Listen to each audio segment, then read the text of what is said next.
मित्रांनो, सर्वांना जय जिजाऊ. ज्या गावामधून गेल्या 6 वर्षापासून आम्ही मराठा लग्नाचा प्लॅटफॉर्म किंवा हे दुकान चालवतो आहोत, त्या गावामध्ये काल एक विचित्र घटना घडली की रस्त्यानं एक औरंगाबादच्या दिशेनं नांदेडची एक गाडी फोर व्हीलर जात असताना, उपचारासाठी जात असताना काही दरोडेखोरांनी ती गाडी अडवली. त्या गाडीची तोडफोड केली, आतल्या प्रवेशाला बाहेर काढलं, मारहाण केली आणि मारहाण केल्याच्या नंतर त्यांच्याजवळचा 22,000 रुपयाचा ऐवज लुटला.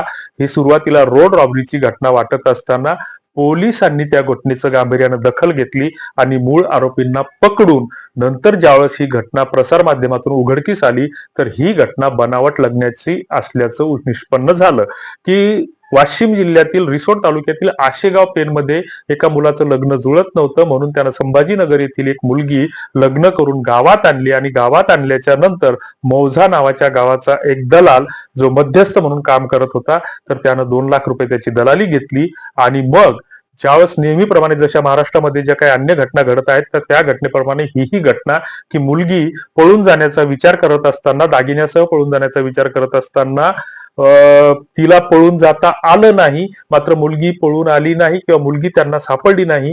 म्हणून जे बनावट लग्न लावून देणारे जे तिचे बनावट नातेवाईक असतील किंवा खरे नातेवाईक असतील, तर ते कुठेतरी कासावीस झाले आणि मग त्यांनी कुठेतरी घरात घुसून कुठेतरी दादागिरी केली, दडपशाही केली की आमची मुलगी कुठे ती आम्हाला द्या. आणि त्याच्यातून मग त्या घटनेतून ही कालची आमच्या मोप गावामध्ये रोडवर घडलेली ही घटना आहे. त्याच्या सगळ्या वर्तमानपत्रात बातम्या आज प्रसिद्ध झालेल्या आहेत आणि पोलीस सूत्रांनी सुद्धा तशी माहिती दिलेली आहे. तर असो, महाराष्ट्रामध्ये सातत्याने गेल्या 7-8 वर्षापासून अशा ह्या घटना घडत आहेत आणि मग या घटनेसाठी नेमकं जबाबदार कोण आहे याचाच विचार करणं आज प्रत्येकाला गरजेचं आहे. गेल्या 6 वर्षापासून आम्ही मराठा लग्न अक्षराच्या माध्यमातून सातत्यानं सांगत असतो की आम्ही कुणाचे लग्न जुळवत नाही किंवा आमच्या माध्यमातून लग्न जुळत नाही असा दावा आम्ही कुठेच करत नाही किंवा कुठल्याच गोष्टीसाठी आम्ही पैशाची मागणी करत नाही. मात्र लग्न कशी जुळतात, तिची पारंपरिक नेमकी पद्धती काय आहे याबाबत आम्ही सातत्यानं मार्गदर्शन करत असताना, समाजाला आरसा दाखवत असताना मात्र समाज स्वतःचा चेहरा आरशामध्ये पाहायला तयार नाही. आणि या गोष्टीला सगळेजण, तुम्ही, आम्ही, समाज आणि आमचं सरकार, जी काही शासन नावाची जी काही व्यवस्था आहे, तर ती या घटनेला, या अशा गोष्टींना कारणीभूत आहे. आम्ही तर असं म्हणतो की ह्या अशा घटना महाराष्ट्रामध्ये सातत्यानं घडत असताना, कायदा आणि सुव्यवस्थेची परिस्थिती निर्माण होत असताना आमच्या गृह मंत्रालयानं याबाबत नैतिकतेची जबाबदारी स्वीकारून राजीनामा दिला पाहिजे. ही मागणी आम्ही नैतिकतेच्या कसोटीवर, नैतिकतेच्या आधारावर करतो आहोत. ते करायचा अधिकार आहे नाही हा नंतरचा विषय. कारण याच्या आधी 4 वर्षापूर्वी, 5 वर्षापूर्वी सोलापुरात, कोल्हापुरात, नागपुरात आमच्या मुलांनी, त्यांची लग्न जुळत नाहीत, त्यांनी घोड्यावर बसून बाशिंग बांधून मोर्चे काढले, सरकारचं लक्ष वेधलं, चॅनलवरून सगळ्या बातम्या आल्या, कलेक्टरला निवेदन दिली, सरकारपर्यंत ती निवेदनं पोहोचली, विनंत्या केल्या, काहींनी तर स्वतःच्या रक्तानी पत्र सुद्धा मुख्यमंत्र्यांना लिहिले आहेत. मात्र सरकारला या गोष्टीचं गांभीर्य अजूनही कळालेलं नाही, ना समाजाला सुद्धा या गोष्टीचं गांभीर्य कळालेलं नाही. समाज सुद्धा कुठेतरी प्रवाहपतीत होतो आहे. मग सरकार याच्यासाठी, तुम्ही म्हणसाल की काय करू शकतं, की सरकार काय मुलींची फॅक्टरी उघडणार का? सरकार बरंच काही करू शकतं. की आमच्या बुलढाणा जिल्ह्यामध्ये एक मानस फाउंडेशन नावाची एक संस्था आहे, जी छोटीशी संस्था आहे, मात्र या संस्थेने खूप मोठं कार्य या गेल्या 2 वर्षामध्ये केलेलं आहे, की जवळपास 150 पेक्षा अधिक विधवा महिलांना या मानस फाउंडेशननं रोजगार दिलेला आहे. आमच्याकडे रिसोड तालुक्यामध्ये एक समता फाउंडेशन नावाचं एक खूप मोठी संस्था आहे.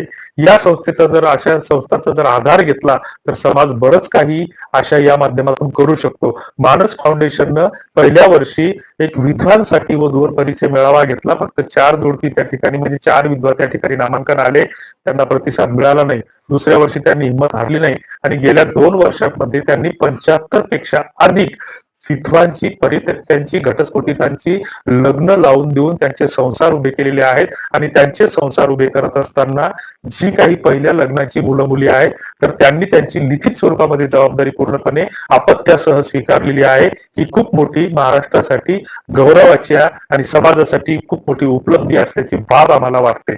आणि या ठिकाणी हे सांगत असताना सरकार काय करू शकतं, तर सरकारने मागच्या वर्षी एक कायदा आणला किंवा एक योजना आणली की जी मुलं मुली घरातून पळून जात असतील तर त्यांच्यासाठी वर्षभर राहण्याची सेफ हाऊस मध्ये व्यवस्था केली जाईल. म्हणजे सरकारला कुठेतरी सरकार नावाच्या व्यवस्थेला या गोष्टीची शरम वाटायला पाहिजे असं आम्हाला वाटते, की तुम्ही त्यांची सेफ हाऊसमध्ये व्यवस्था करणार. त्याच्याऐवजी तुम्ही जर आंतरजातीय विवाहासाठी 15,000 रुपयाचं जर अनुदान देत असाल, तर त्याऐवजी 15 लाख रुपयाचं अनुदान द्या ना. बरीच गावखेड्यातली जी काही ज्यांचे रोटी व्यवहार चालतात, ते बेटी व्यवहार करायला सुद्धा पुढे येतील, की 15 लाख रुपये तुम्हाला आम्ही देतो, 1 वर्षभर तुम्ही व्यवस्थित संसार करा, 1 वर्षाच्या नंतर तुम्हाला हे पैसे आम्ही उद्योगासाठी व्यवसायासाठी फुकटचे कायमस्वरूपी देतो. त्याच्यासाठी आमच्या टॅक्स मध्ये जीएसटी मध्ये अजून वाढ करा, हरकत नाही आमची. गेली तरी तुम्ही कराच्या माध्यमातून लुटतात. किंवा एखादा जर आंतरधर्मीय विवाह करत असेल तर त्याला 25 लाख रुपये द्या ना. आमच्या मंत्र्याच्या नावाने, मंत्र्याच्या पोराच्या नावाने, त्याच्या नातेवाईकाच्या नावाने करोडो रुपयाचे घोटाळे आहेत. 5,500 कोटी रुपयाचा घोटाळा आमच्या लाडक्या बहिणीत झाला. 4,000 पेक्षा जास्त कोटी रुपयाचा घोटाळा पीक विमा योजनेत झाला. अशी कितीतरी हजारो कोटीची घोटाळे आहेत. मग 5-25 लाख रुपये द्यायला काय सरकारला काय धाड भरली का? पण नाही, सरकारला हे करायचं नाही. तुम्हाला आम्हाला फक्त ताकद ठेवायचं. गावखेड्यामध्ये आज बऱ्याच विधवा आहेत की ज्यांचं वय 25 ते 30च्या दरम्यान आहे. ते पांढरं कपाळ झाकण्याचा सातत्यानं प्रयत्न करतात. त्यांच्या पदरामध्ये 1-2 अपत्य आहे. त्या अपत्यामुळे ना त्यांना दुसरा विवाह करता येतो, ना त्यांना माहेरच्याकडे व्यवस्थित राहता येतं. अशा बऱ्याच विधवा आहेत की त्यांना जर आधार केला, उभं राहण्याचा प्रयत्न केला, तर सरकार त्यांना 1,760 रुपये, 1,500 रुपये निराधाराच्या पगारासाठी कागद जमा करायला लावतं. पण त्यांच्या पुनर्वसनाची कुठली जबाबदारी सरकार स्वीकारत नाही. समाज म्हणून तुम्ही आम्ही कुठली जबाबदारी स्वीकारतो? समाजालाही त्या गोष्टीचं काही घेणदेण नाही.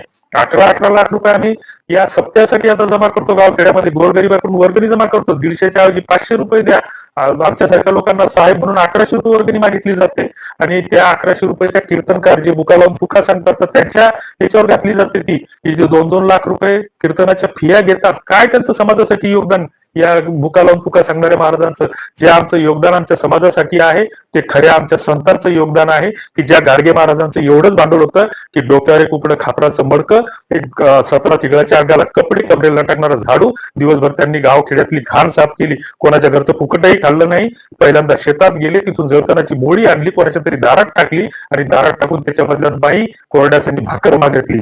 त्या गाडगे बाबांना आमचं खरं प्रबोधन केलं की दिवसभर गावातली, गावखेड्यातली, रस्त्यावरची घाण साफ केली आणि रात्री कीर्तनाच्या माध्यमातून लोकांच्या डोक्यातली घाण साफ केली.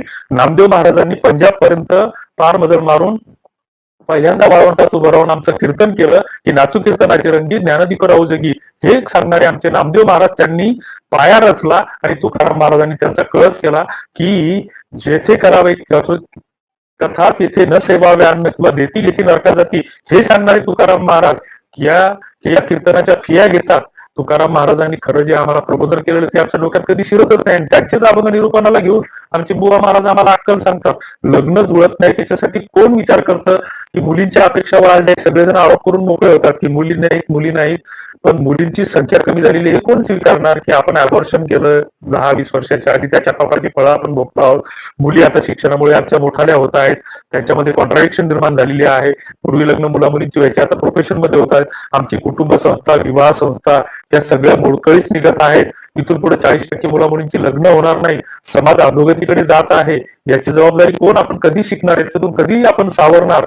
की समाजानं जे कीर्तनाचे आपण 7 दिवसाचे सप्ते उभे करतो, 5 दिवस कीर्तनाचे सप्ते ठेवा, 1 दिवस उद्वत परिचय मेळावा ठेवा आणि 1 दिवस रोजगार मेळावा ठेवा. आमच्या लोकांना, पोरांना जे बेकार हिंडतात, जे बस स्टँडवर इकडे तिकडे धाब्यावर कुठेतरी बसतात, तर त्यांना कुठेतरी एखाद्या कंपनीमध्ये, एखाद्या कॉर्पोरेट सेक्टरमध्ये निदान नोकरी तरी मिळेल किंवा रोजगाराच्या संधी तरी मिळतील. की अशी आमची अवस्था झालेली की हाताला काम नाही, कामाला माणूस नाही, आणि ज्याला जे काम सांगितलं त्याला ते येतच नाही. अशा ह्या अवस्थेमधून तुम्ही जातो आहोत, याचा आपण कधी विचार करणार? की जर आमच्या गावखेड्यामध्ये जर 1 दिवस आम्ही वधूवर परिचय मेळावा ठेवला आणि त्याच्यामध्ये जर आम्ही आमच्या गावातील कोणी आजूबाजूच्या परिसरातील काही विधवा असतील, परित्यक्त्या असतील, नवऱ्यांनी टाकून दिलेल्या असतील, की ज्यांच्या पत्रामध्ये 1-2 लेकरू असतील, नवरा अपघातामध्ये गेला असेल, अशांच्या पुनर्वसनाची जबाबदारी जर आपण स्वीकारली. गावामध्ये कुंभार, धनगर, माळी, साडी, कोळी अशा अनेक जाती असतात की ज्यांच्यामध्ये रोटी व्यवहार होतात. त्यांच्या बेटी व्यवहारासाठी पुढाकार घेतला तर काय फरक पडणार आहे? सरकारने त्याच्यासाठी प्रोत्साहन अनुदान दिलं तर काय फरक पडणार आहे? पण सरकारला हे करायचं नाही आणि समाजालाही ती मानसिकता ठेवायची नाही. फक्त सर्व समाजाला धार्मिकतेच्या नावाखाली फक्त नुसता बाजार भरवायचा आहे, मंदिर बांधायचे आहे, आणि त्या माध्यमातून मग किती आमच्यामध्ये धार्मिकता रुजते आहे, त्या माध्यमातून किती आमच्यामध्ये नैतिकता रुजते आहे, याचा विचार कधी कोणी करतं का? की लोक सकाळी मंदिरामध्ये जातात, त्या मंदिराचं काय म्हणजे मंदिराचं पावित्र्य आपण किती बाहेर आल्याच्या नंतर ठेवतो, आपण आपल्या धार्मिकतेचं किती पावित्र्य ठेवतो, याचा विचार कोणी करतंय का? की कावड मंडळाचे धिंगाणे आपण घालतोय, त्याच्यामध्ये दारू आमची पोरं पितात. त्या गांजाच्या दुपटं तिथे काढतात, याचा आपण कधी विचार करणार का? सकाळी 5 वाजल्यापासून ज्या मुलांना नवोदयचा अभ्यास करायचा तर गावातल्या मंदिरावर भोंगे सुरू होतात. म्हणजे हे काय नेमकं सुरू काय आहे, की हे जर आपण जे बोलतो आहोत, तर कोणी बरेच जण असे म्हणतील, की हे आमच्या धार्मिकतेच्या विरोधात बोलतात, हे आमच्या समाजाच्या विरोधात बोलतात.